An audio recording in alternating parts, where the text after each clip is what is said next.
Damn, Super Bowl 60. Yeah, you know what else I like? Tell me. Michael Strahan is here. Strahan! That's right. The one and only. We're going to talk his career, giant Super Bowl run, and so much more. Oh, yeah. Before we get into any of that, we're going to start with some of that new news. New news. New news is brought to you by Sleep Number. How about it? Such a comfy sleep. Every single time. Jason, do you know your sleep number? It changes. I think right now it's a 55. If I'm not mistaken. Ooh, you are a soft sleeper. What are you? You firm? Yeah, I'm a little firmer. I'm around the 70s. I like a good 70. I fluctuate between 55 65. Nice. All right, Trav, you're officially a mattress man. Yeah, baby. I am the mattress man. I'm selling mattresses worldwide, baby. And there's a song that sounds like Mattress Man. What is it? Minuteman? Minuteman? No, I'm thinking of like, I'm the mattress man, the mattress man. There's some type of song that I'm thinking of that's got that kind of melody and rhythm to It it. does. I don't know why. I can't think of it either. Muffin Man? The Muffin Man. The Muffin Man. That's it. The mattress man, the mattress man. How's the rest of the song go? I don't remember this one. Free of charge, Sleep Number. That you can have that. You can have that free of charge. I'm not thinking of Mattress Man. There's another one where it's like, No, you're definitely... the one I'm thinking of is definitely based off of Muffin Man, but it's not the exact same thing. You just did Muffin Man, though. It's not. It's slightly different. I got to think of it. I'm pumped, man. I've been a huge Sleep Number fan for a long, long time. They actually have teamed up with the NFL for the majority of my career. Yeah, I feel like. And yeah. Since 2019, and I've been a huge fan of all their products. I've been a big fan of all the Sleep Number products that I've received. I've actually handed some over to my dad and spread the wealth a little bit. Nice. And I just think it's an amazing product. It's an amazing team. I believe in the vision that they have going forward, and I'm excited. I'm excited to be a partner as well as a member of the Sleep Number family. Good for you, Trav, because these things are the best. I love Sleep Number. It's hard going back to a regular mattress. Like a hotel and dude, it's so fucking There's multiple different. issues with the hotels, which don't get me fucking started. But it's like the difference night and day, obviously. But it's the mattress. I mean, listen, you go to a Four Seasons, they got a nice mattress too. But I do prefer Sleep Number beds now. But the other thing at the hotel, like, dude, you want to talk about something that grinds your gears. These fucking goddamn temperature regulators and telling me how hot or cold I can put a room at that I fucking paid for. Fuck you. That's what I got to say. Fuck you. Sleeping in this goddamn room, sweating my ass off, not getting any sleep. It's fucking bullshit is what it is. I love you. It pisses me off so fucking bad. I'm under this fucking goddamn comforter, just fucking sweating profusely. Won't let you go colder than what? I don't even think it fucking does anything. Like, I try to put it colder. There's no way it's that temperature in the room. It's fucking hot as shit. I'm just down to the sheet, and the sheet isn't comfortable just sleeping on that. I like a little bit more weight on top of me. Comforter's fucking not. It's useless because I'm fucking sweating so bad. I try to jimmy rig it. It doesn't even work. That's how I know these thermostats don't even work. I take the hairdryer out of the cabinet, and I position it so that it's blowing right at the thermostat so that it thinks the room's 98 degrees. It still doesn't get colder in that motherfucker. These thermostats don't do fucking shit in these hotel rooms. The only way it works is if it's on a, what are those called? The only way it works is if the hotels have the, what are the ones where the unit is in the room? It's not like a centralized air system. It's like mini splits. If there's a mini split in the hotel room, perfect. It should be a law requirement that you have to have a mini split in the hotel in the room. But this is why I'm not running on the same AC that the hallway's on. That's what I'm saying. Fuck that. Anyways, back to Sleep Number. Yeah, this is why I'm with Sleep Number. Sleep Number's thought about these situations that you find yourself in, and they have temperature controlled mattresses now, and that's why I believe in the vision. What's your Sleep Number setup, like top to bottom? What all products you working with? What's Travis Kelce's ideal sleeping system? What are all the things you're doing to sleep? You got a fan? No, I'm just falling asleep. Put it at 67, 66 and go to sleep. I got the cooling system Sleep Number.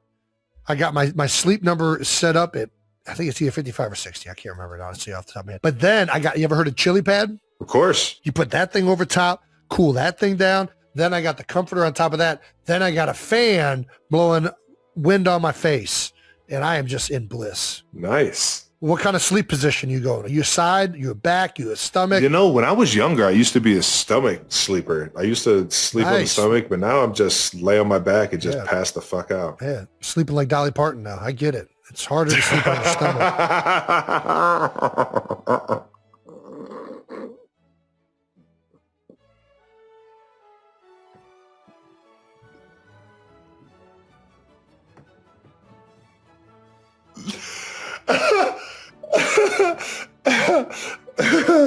I fancy myself a side sleeper. So your right side, left side, you just go back and forth all night? Yeah, I go back and forth. My shoulders get sore, so I got to switch it up, but I like sleeping on the side. I'm predominantly sleeping on the left side, but I'll switch over to the right side to even it out. According to these pictures, I'm not quite as curled up as a fetus, and I'm not quite the yearner? Yeah. Somewhere in between a fetus and a yearner is where I'm sleeping. Yeah. I usually have I guess I'm more pillow in between the legs. Pillow in between the legs. I'm not the soldier, but I'm the starfish for sure. Like I'll go Starfish? I'll sleep on like the outer hip and I'll still have my shoulders flat. If I sleep like that, my mouth is dry as fuck, and it's usually because I've passed out drunk and I'm sitting in that position. Chalk drawing on the sidewalk where the guy's just dead. I don't sleep like this either. I'll sleep like here and here. You know what I mean? Like my I'm not just like straight up. Are you a split down the middle of the sleep number? Or are you a full sleep? No. Full sleep. It's not the best for cuddling. I like the full mattress because I like to roll into it, roll out of it. And if I'm sitting up, we're both sitting up. It's really good for getting actual good sleep because now Kylie likes to put her side up because especially when she's been pregnant, she really enjoys the ability to sit up top. There you go. And for me, when I snore, she can just raise my side and then I stop snoring magically. So there's a lot of benefits to independent top usage that we certainly enjoy. I'm excited about this this partnership with Sleep Number. Obviously, believe in the product, and I'm excited to work with them in the future and create some fun opportunities with you guys. So. Oh, we're also gonna announce another huge announcement. New merch. That's right. We're doing a giveaway of some of our new Pro Standard sweats. I'm not gonna lie, they are incredible. I'm a big fan. I would tell you if I didn't like it. Yeah, as you know, Jason is very open with his opinions. I think a lot of people like the soft, fuzzy, fluffy interiors. I'm out on the soft, like fluffy, fuzzy. I'm in on those too. I like this hoodie though. Oh, no. This is a good wear and tear. I like you could go through some shit on this. This doesn't feel synthetic at all. It feels like a natural fiber that my skin doesn't feel at all weird about. I don't like the texture of those fluffy things. And then it's like, it's just polyester and it's made of shit, but not this fucking thing. This thing feels real good. All right. Here's how to enter. Follow New Heights and Pro Standard on Instagram and comment your favorite moment from any episode so far on our giveaway post. And we're going to pick three people. Wow. Just giving these things away. All right. Pick three people and we're going to send you a New Heights Pro Standard kit. I'm excited about this Pro Standard collab, man. They do it right, and it took like a few just like test runs on what they have to offer, and man, I absolutely love it, man. It's a good gray too. It's a solid gray. I like it. The kit is going to feature New Heights merch as well as a Pro Standard NFL jacket from your favorite team.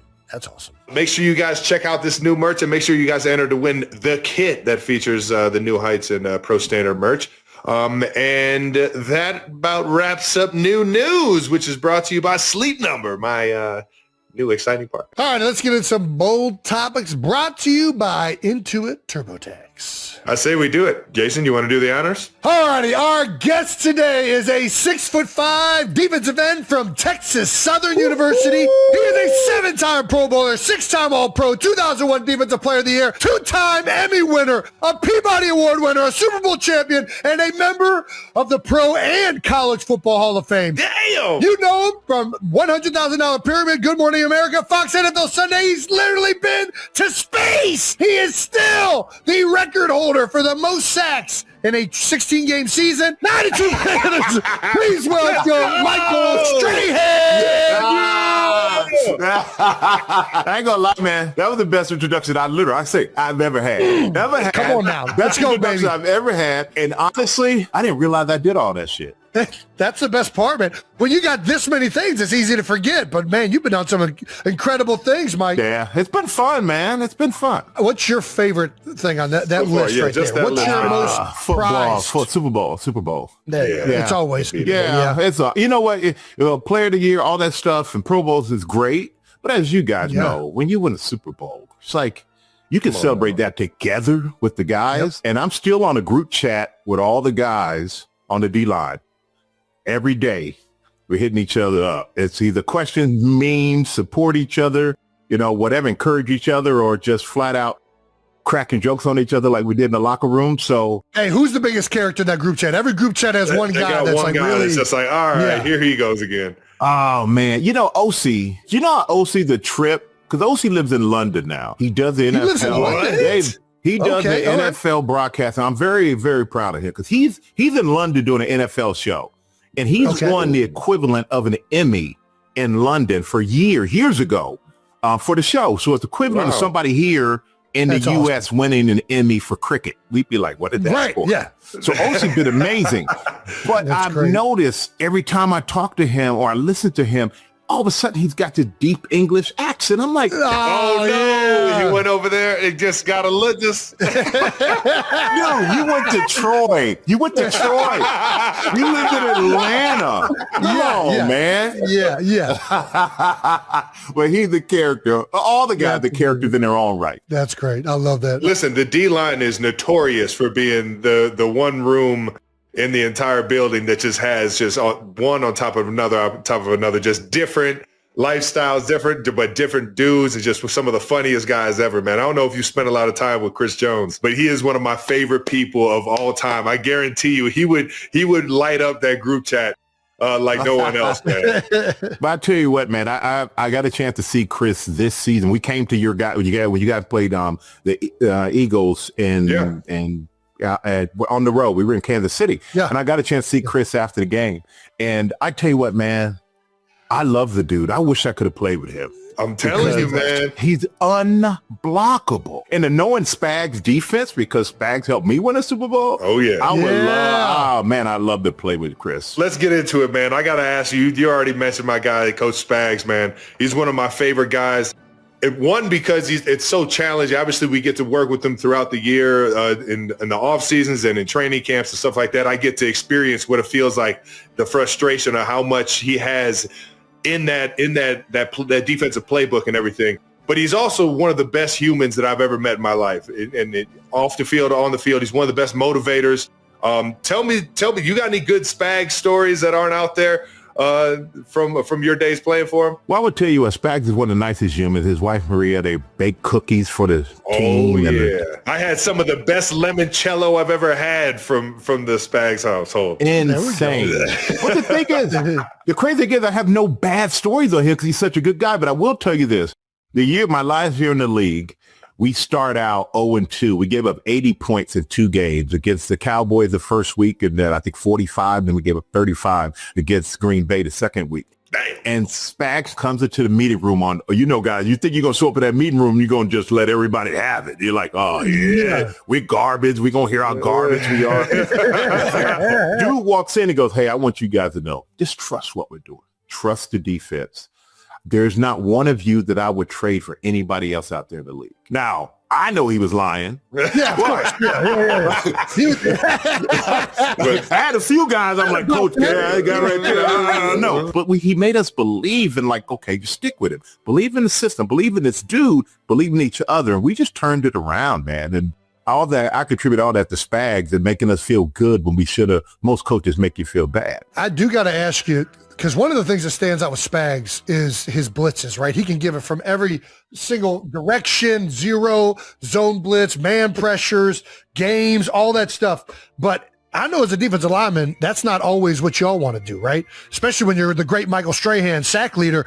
Coach, don't have me slanting and angling. Just let me beat the crap out of this tackle right here. What did you feel like playing in that system? I'm assuming he probably called less blitzes with you on the field. Probably didn't need to bring more than 4, quite honestly. Yeah, there you go. You know what? I'll be honest with you. I've always been a nice guy, man. I really am. Yeah. But in the days of football, I was a different nice. right? There you go. There you go.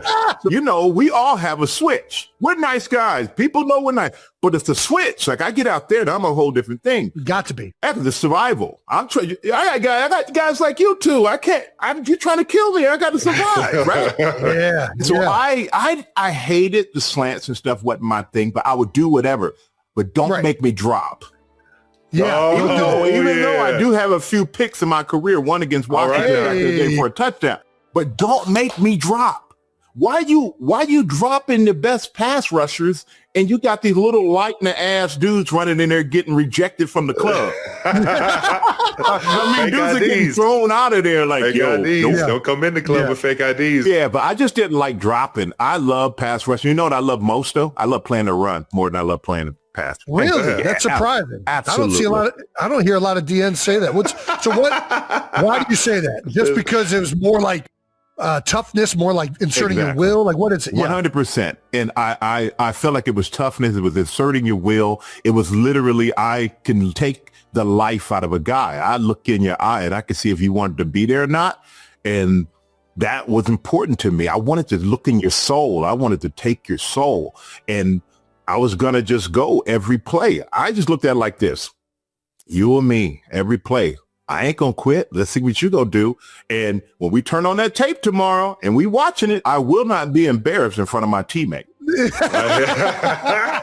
I just will not. We gotta just jump into it, man. My guy Greg Olson, man, he told us an amazing story last week on our episode with him about his welcome to the NFL moment, where they decided to run power as a rookie at Michael Strahan. We had a home game my rookie year in 2007, and Michael Strahan is playing like a, I don't know if he was in a 4-point stance, but it felt like he was like an 8-point stance. And he was playing 6 technique, right? So he was like on my head. The worst. But the worst. And like you go too far inside and he just caves you down. You stay on his outside shoulder and he just presses you back. And I'm like, I'm going to bring everything I got. Everything I got. I'm bringing it. Well, he like 2 gaps me. He locks me out, presses me, head in the hole. He takes me into the fullback, into the backside pulling guard. Oh no. And I was like, I ran off the field. Swab the hole. I guess you threw him across the line of scrimmage onto the other A gap. Do you remember this play? I do not. I was going to say there's no chance. No, that was just a regular Sunday. You know what I'm saying?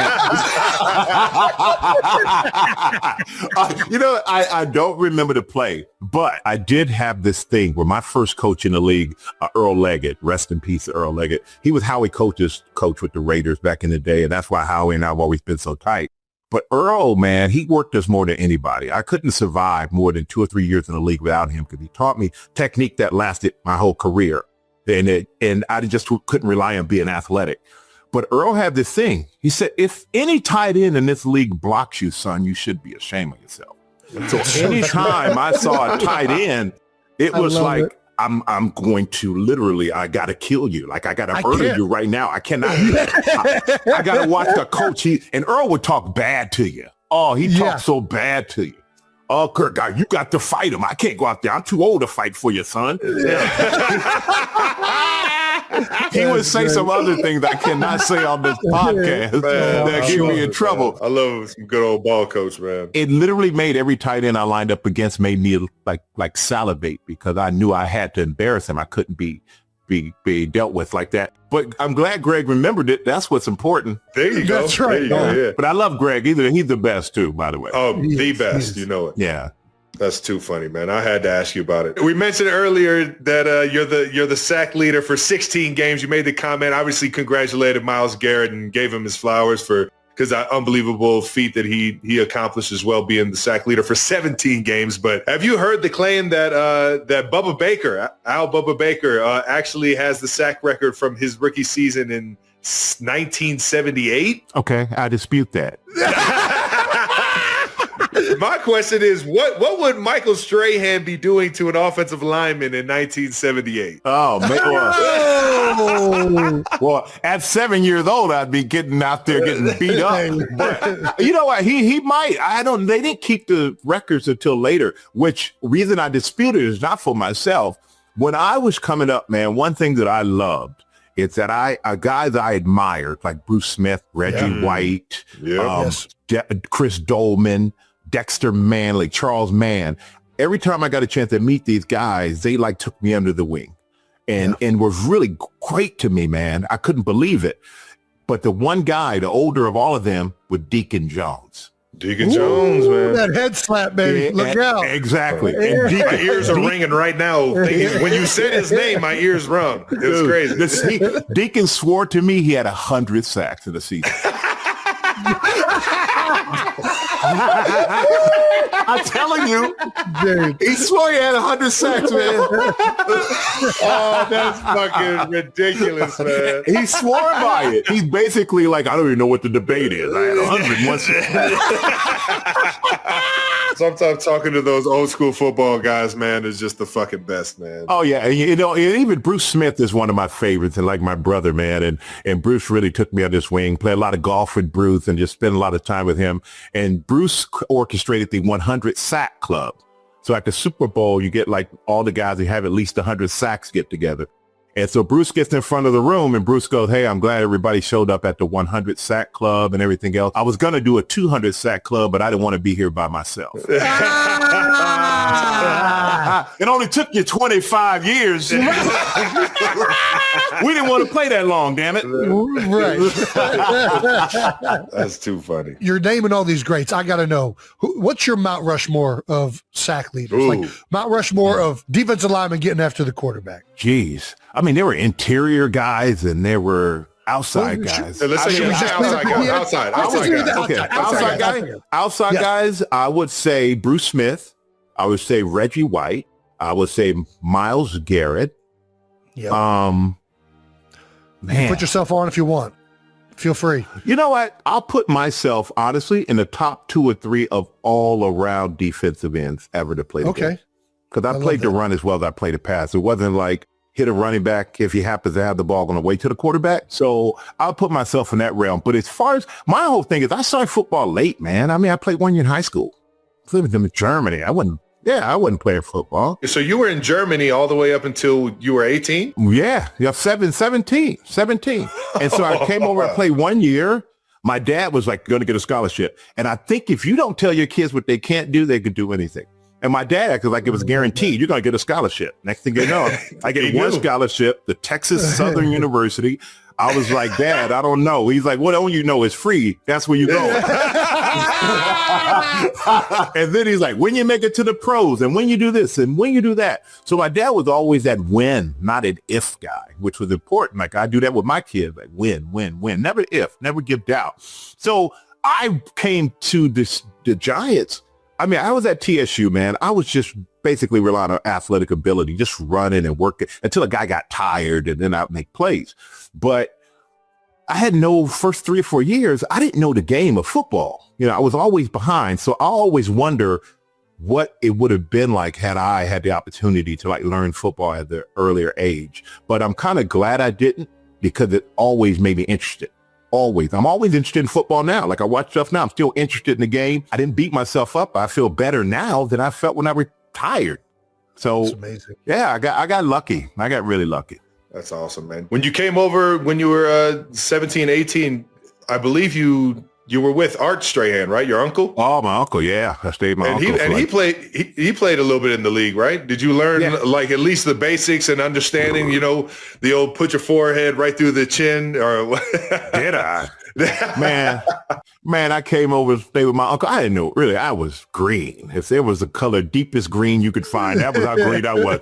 My uncle would take me in the front yard because he played 7 years in the league. Oilers, Falcons, all that stuff. He would take me in the front yard, man. He would just be slapping me around. This is how you fuse the arm. And you know, my uncle's like 6'7", country ass strong, big old hands, man. He just beating this teenager up in the yard. But hey, I went through it and I look back, I can laugh at it. Being at TSU, Walter Highsmith, my head coach, whose son, Alonzo Highsmith, the first round pick out of the University of Miami, back in those Jimmy Johnson days, his dad was tough. He would make us run gassers in, you know, Texas, 100-something degrees. And the devil leaning against the goalpost, waiting for you to pass out. It's that hot. And he would say, we're going to run until somebody turns in their Passes out. scholarship. Yeah. No, gives up your scholarship. Oh, Passing out, I would have fell out. I just said, okay. yeah. But no, T give up your scholarship. And we thought he was joking. Man wasn't joking. I mean, this dude was a beast. But when I came to the pros, it was like, you can't kill me. I've been to hell already. Right. You guys are arguing you don't have shoes. I wore the same pair of cleats in practice in the game every season for the whole season. Now I get new pair of shoes every week. This is crazy.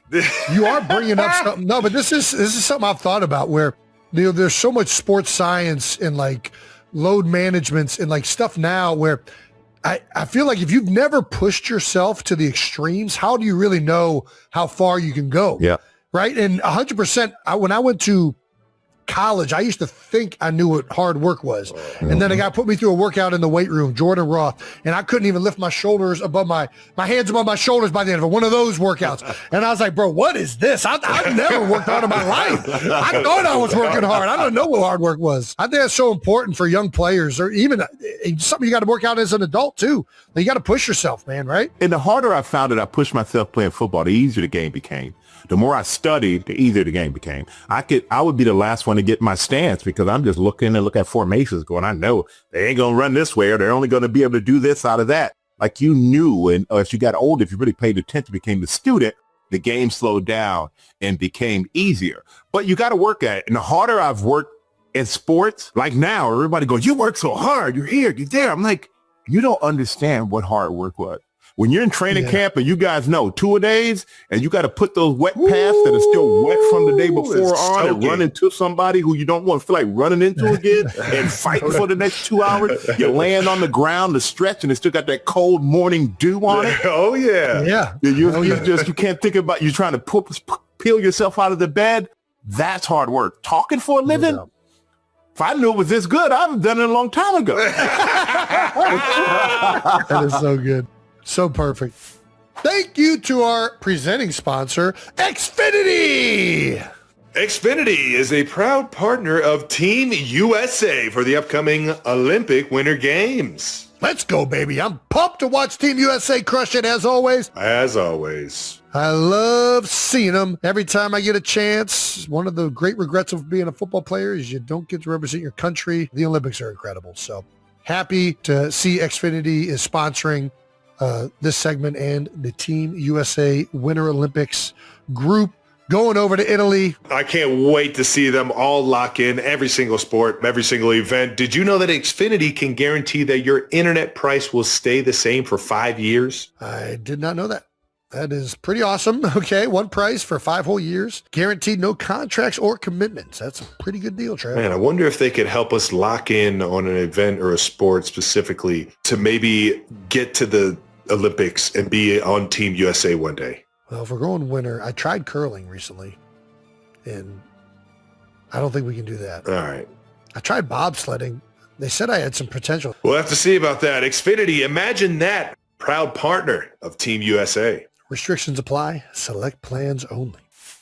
Alrighty, thank you to our sponsor, Intuit TurboTax. Tax season is here, people. Filing just got an upgrade. For those of you that use Credit Karma, now you can file your taxes with TurboTax right through Credit Karma app. How about it? And get your max refund. Wow. And when you get this year's refund, Credit Karma helps you take it further with a personalized plan showing how to make the best use of your money. It's all right there in the app. Whether you're looking to start building savings or improve your financial knowledge, Credit Karma with TurboTax supports you through the process so you could get your refund fast and make your money go further. This year, get every dollar you deserve. Get started now by downloading the Credit Karma app and navigating to the tax section up at the top. Thank you to our partner, Adobe Acrobat. Oh, the Acrobat has been reimagined for powerful collaboration and to help you create high-quality work all at one place. Brandon, can you give us a hand here in showing the 92%ers how to use the incredible new features? I love it when Brandon shows us things. Please? Less work for us, more work for Brandon. Thanks, guys. I never mind doing more work for you. But that's right, guys. Adobe's got new features like PDF Spaces, which basically helps you pull anything from the internet that you might want, and let's just call it a podcast, into one document and figure out where it goes a lot faster. Usually when we put together the show, we have to dig through a lot of articles, game notes, box scores, highlights, screenshots of tweets, whatever Jake was mad about the Jets doing that week. It's a lot of stuff that goes into making the show. And honestly, the segment that's toughest to put together is Stamp of the Week. There's actually a lot more nominees that we never really even show you guys. We look through everything from game highlights, what's going around the internet. I watched a bunch of clips of people in Philadelphia going crazy in the snow. That was my personal Stamp of the Week. But we can drop everything into one PDF space, and this tool can take it all into one document, put it there, organize it. We can ask the AI assistant, hey, AI assistant, based on everything here, who is the strongest Stamp of the Week nominee and why? Do we end up just yelling out names to each other? Yes.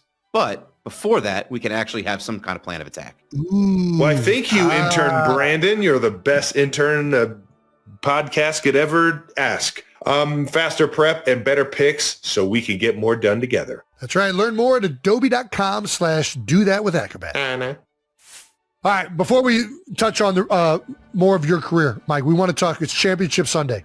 Let's talk about currently. All right. We got the Super Bowl coming up. Let's talk about Patriots defeating the Broncos. What'd you think of the game? Oh, man. A Patriots-Broncos game. I thought the Broncos should have won the game. I won't lie. Interesting. Yeah, it felt like the Broncos should have won the game. I felt like Houston should have won the game. Houston had some bad bounces that went their way on some strip fumbles and all that stuff. If they recover a couple of them fumbles, Will Campbell, everybody wants to get on him. I'll give him a couple of sacks. He fell on those 2 fumbles and saved them. And I know nobody tries to play bad, but C.J. Stroud just need to give him something, man. He had to give him something. And I felt bad for the kid because I like the kid. But in big moments like that is when you really need to show up. Like everyone talks about Eli Manning's record is 150, whatever it may be. But in the biggest of moments, that cat showed up. Mm-hmm. He always showed up in the biggest moments. And that is the mark of a real, like, that's how you get over the hump and really like get yourself out there. Is those big moments you rise up. But against Denver, I thought that they should have kicked that field goal, gone up. I know, early on. Take the point. You knew it was going to be a low scoring game. Just take it. Yeah, but I don't get these coaches now. Because fourth down now is automatic. Go for it more than it's not. And I get analytics. But you got to feel the team. You got to feel the situation. You got to, I got to back a quarterback, and weather's awful. I felt that naked coming from as soon as they thought about it. You know what I mean? Because I believe they called a timeout to think about it. Yep. I felt it from that point. I'm like, man, they're about to run a little play action boot. Yeah. And I felt bad for Sean Payton because Sean Payton coached me back in 2000 or something like that. And I love Sean. And I talked to him the day before the game, very confident what they were doing. But in playoffs, I felt like just take the points, man. Take the point, put pressure on New England, especially on the road, to beat you with a great defense like they have. And their defense had been playing great up until that point, right? Like it was just like, man. And the Patriots defense ain't bad. So you need to take the points that you can freaking get. When you can, yeah, I hear you. And I think Seattle game was great. I mean, that was a great game. The Rams had opportunities. Awesome. That fourth down stop on the fourth and goal. The red zone. Yep. The muff punt.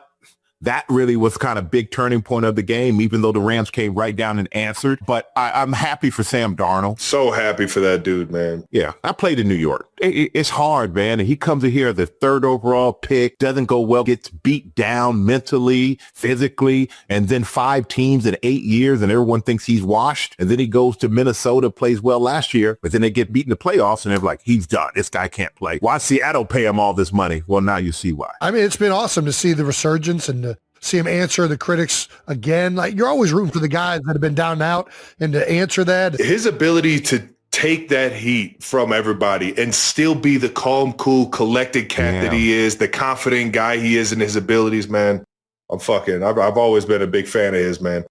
And it's cool to see him finally get it, dog. But I'm with you. I thought the Broncos had a really, really fucking good chance, even with the backup Stidham in, man. They could have gone either way for him. But what do you feel about the Super Bowl, though? What do you two feel about the Super Bowl? Are we allowed to talk about that now, since you got to talk about it, Jason? I've learned about this TV deal. You can't give all your secrets out right now. You got to hold some back. We ain't holding back over here. I think it's obviously, the Seahawks look like the favorite, right? Their defense has been so good all year round. That offense has been fantastic. Pat's offense has struggled throughout the playoffs. Now, they played some unbelievable defenses, right? They played the Chargers. They played the Houston Texans. Then they've just played the Broncos. They're going to get another test with the Seahawks, who have another amazing defense. Yeah. I don't know that people are giving New England's defense, including myself, enough credit. Like, I thought the Broncos, I was like, I don't think the Patriots are going to move the ball on the Broncos, but I didn't really think about as much as like this New England defense the last really 3-4 weeks is playing really good football. Well, The way they're blitzing, they're doing a good job of mixing up these max pressures and these zone drops and simulated pressures. And I just think they're doing a great job as an entire unit right now. So if I'm picking, I'm going Seattle, but I'm looking forward to a good game. What do you think? well, I mean, Travis, you're still playing officially, so you can't say nothing, okay? I can't say anything. I'll say this. No. I'm at least interested in the big matchup on outside the numbers. Now that's going to be a fun fucking matchup right there. Two young, up and coming, get both of them at the top of their game right now. I'm excited for that matchup. You know what's so funny, man? We're watching a game and JSN catches a touchdown. He's just catching balls, converting, doing all these things. And we're like, it doesn't even look like he's working. Howie's like, Michael, it doesn't look like he's working. So he catches that touchdown wide open. And I'm like, how in the world, if you're going to cover anybody, that's the dude. How's he get open? Keep an eye on him. And you know what Howie said to me? He goes, that's the same thing we said about Kelce. I said, everybody knows he's going to get the ball. How the hell did he get open? And I think I said that to you when we were making some golf tournament. And I was like, dude, I got to hell. But it's going to be, that's going to be a great matchup, man. It really is. I think Seattle had the edge. I feel like they're physically a dominant team. Leonard Williams, these guys, I don't think it's going to be a cakewalk because we all know from our win against the Patriots, one game. Football's not like the other sports. You get the best of. If you don't show what you're best at one day, it's a wrap. So I feel like Seattle, but anything can happen, of course. Right there with you, dog. Let me ask you this. A lot of people complained about that Broncos game this past week because of the weather.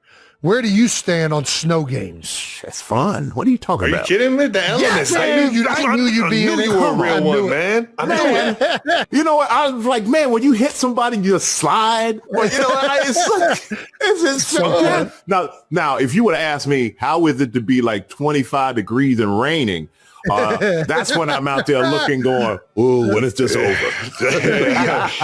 Cold rain is different than snow. That's a good point. Well, I prefer it. I love snow. I love rain, warm rain.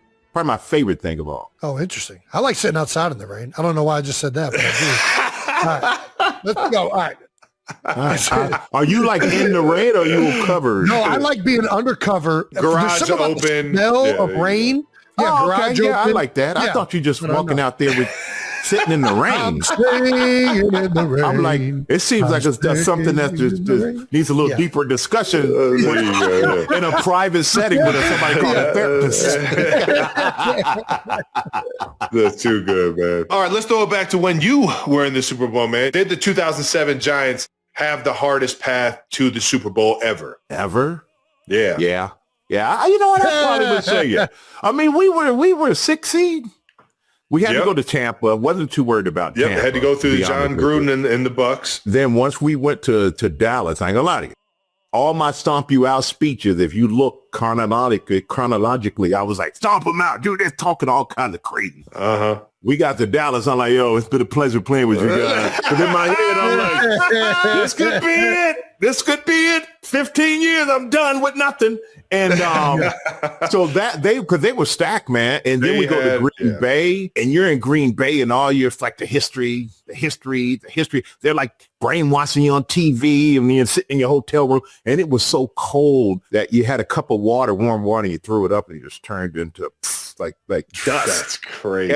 That was so cold, man. But well, I think we had the toughest road. And then we played the only team. I mean, they were undefeated. 18-0, and they had a group of all-stars. We just produced this documentary on our 2007 Super Bowl team that's coming out.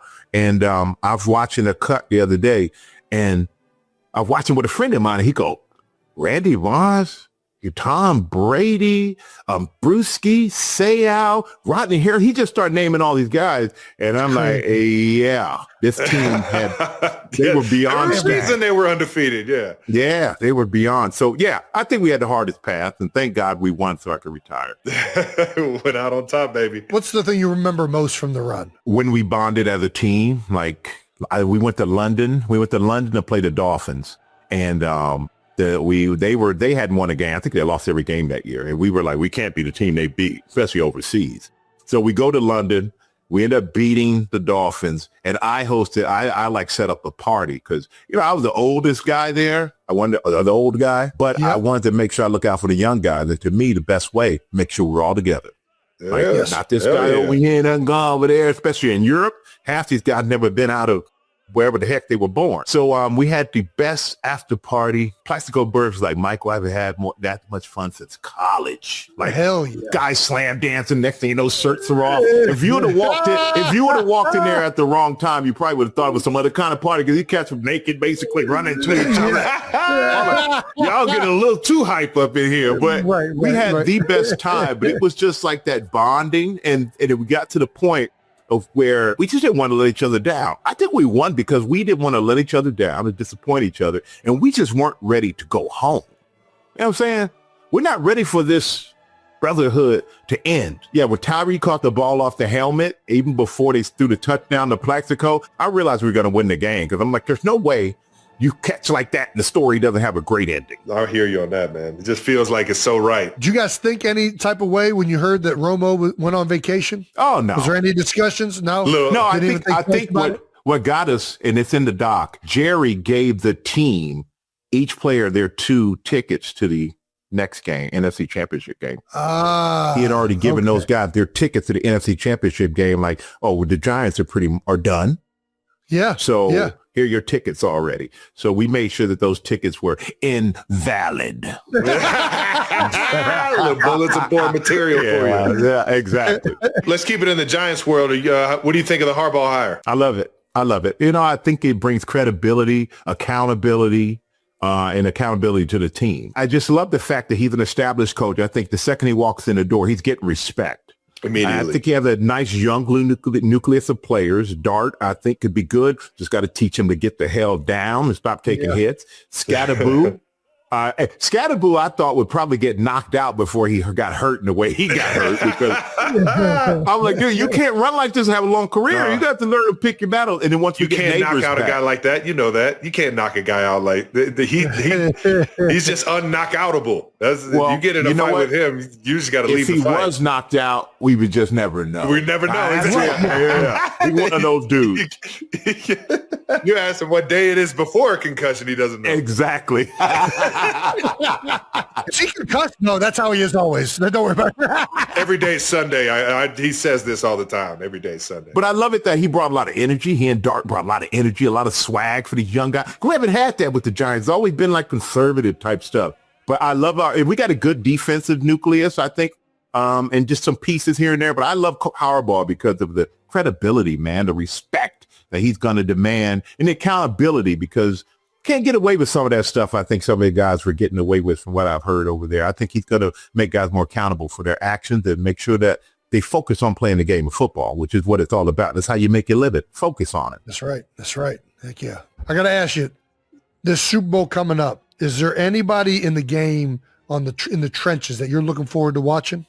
Who are the guys you're like, man, I love watching these guys play? I love watching Leonard Williams. I love watching Leonard, who was with the Giants. We see like we have great players, and when we let them go, they go on to be all world.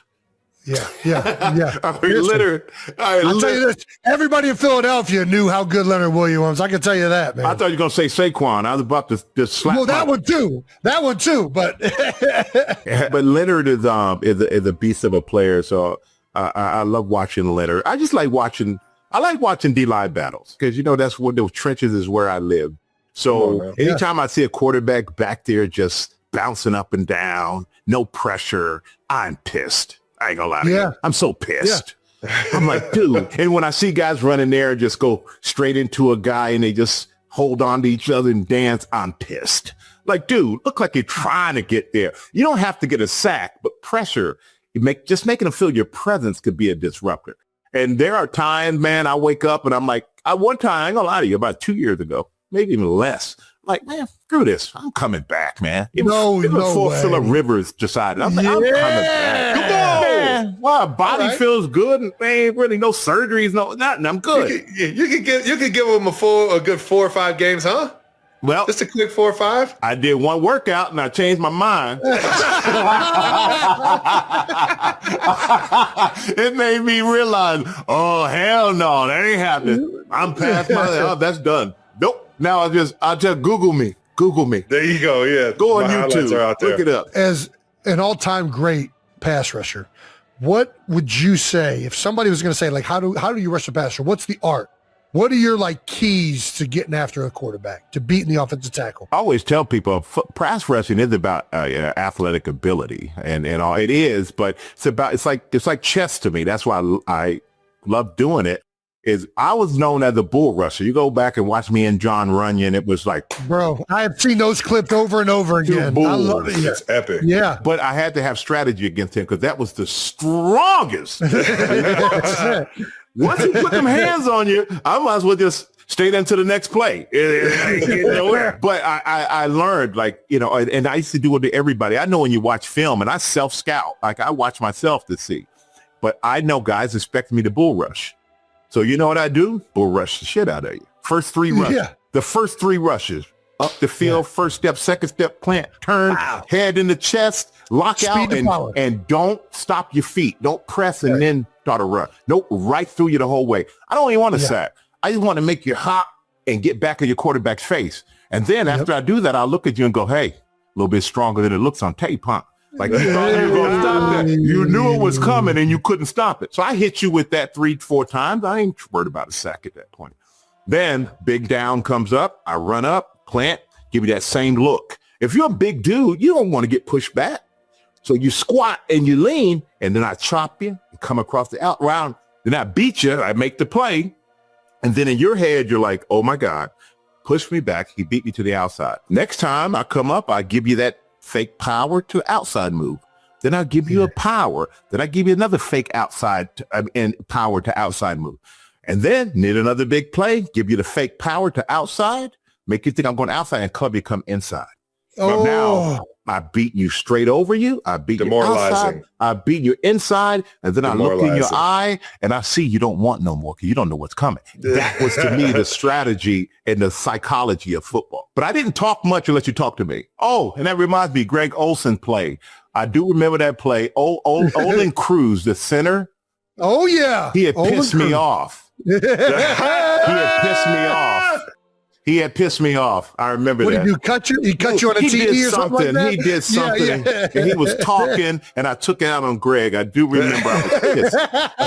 You got to know who you're talking shit to, man. Yeah, he was a great player, Olin. Great player. Now that we're talking a little D-line, O-line, you brought up Runyon. Cam Jordan. One of my favorites to ever go up against, man. Recently just said that offensive linemen aren't athletic. What's your opinion on that take? If they weren't athletic, I love Cam, by the way. This is not a slight. Yeah. He's one of the greats. He had a hell of a long career.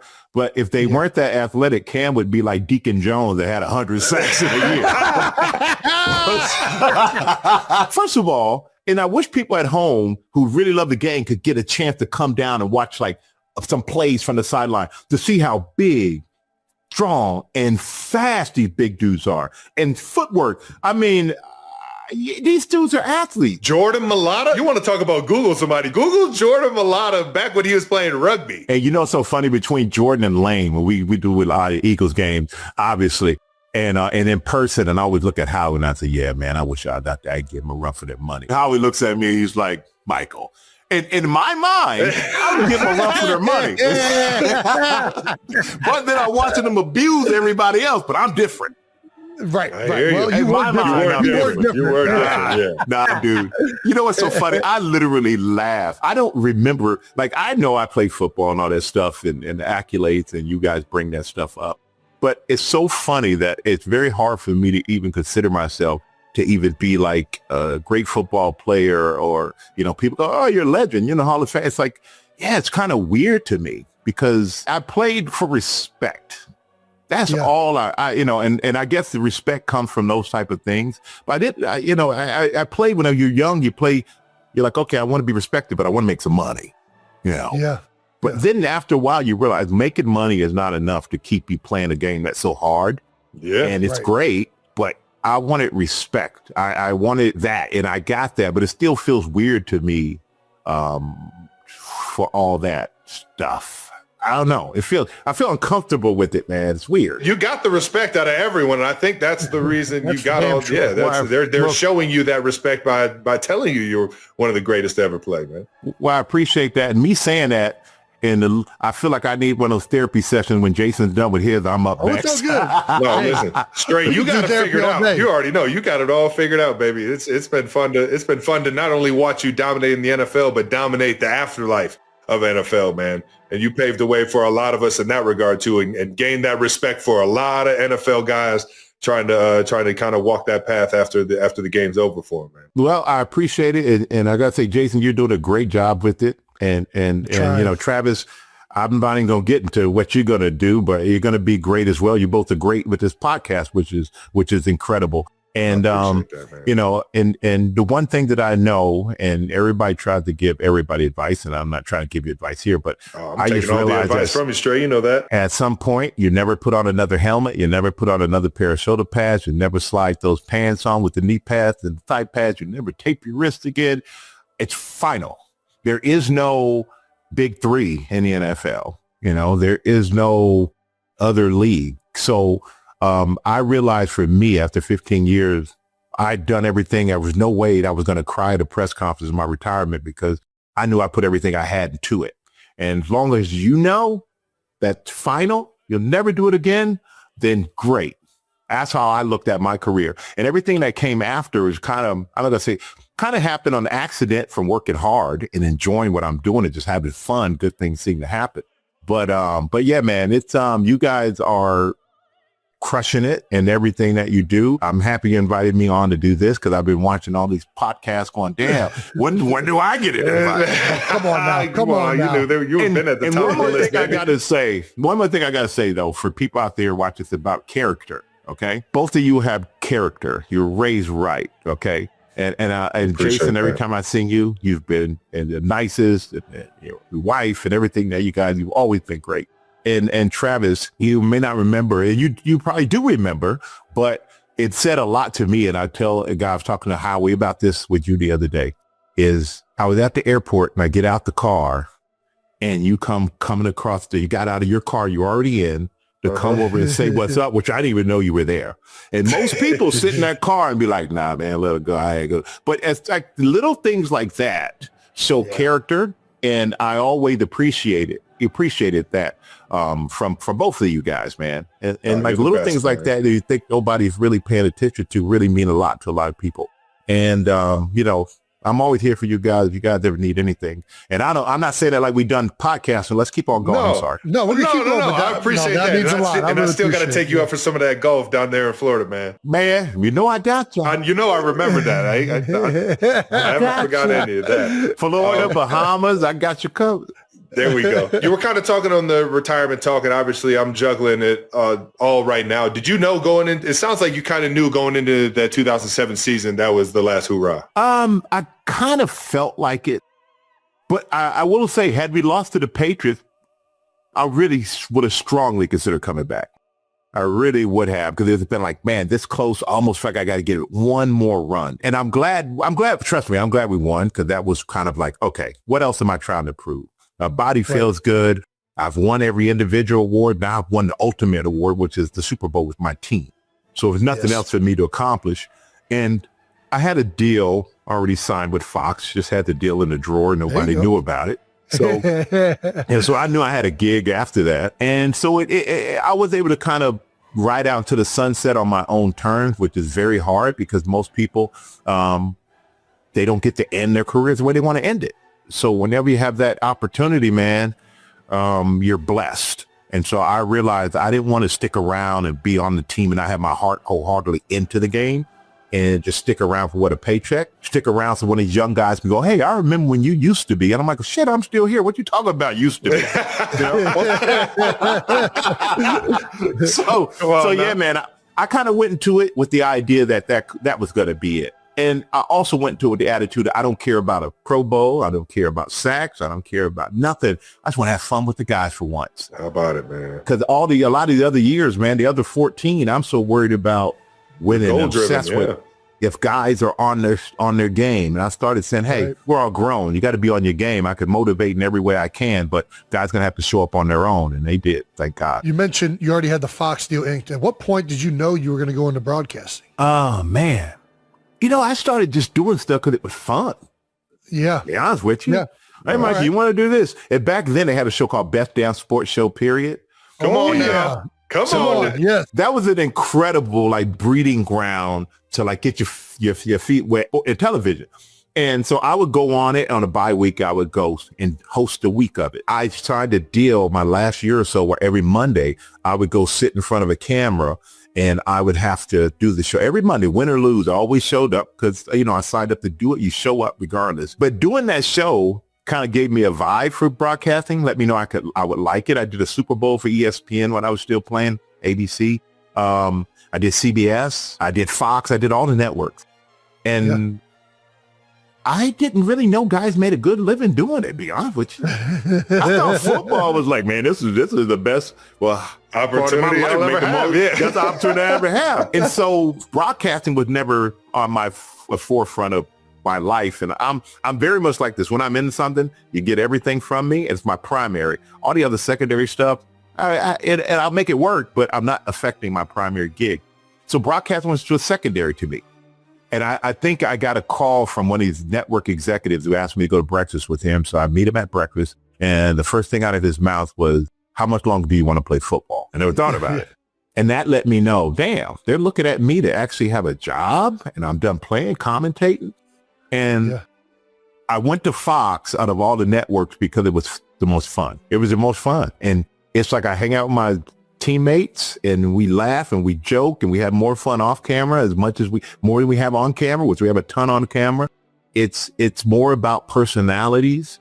And Travis Kelce has always thrived in the electric charge of game day, the roaring crowds, the adrenaline of the fourth quarter, but even he admits that nothing could have prepared him for the intensity of the world's gaze once Taylor Swift entered his orbit. Their whirlwind romance was a collision of two universes, football royalty and pop superstar Demeech, accustomed to the glare of the spotlight, yet suddenly magnified 1,000-fold. Gossip columns and fan accounts documented every sidelong glance and inside joke. But beneath the clickbait and speculation, there was a real story unfolding, one that neither touchdowns nor chart-topping singles could fully capture.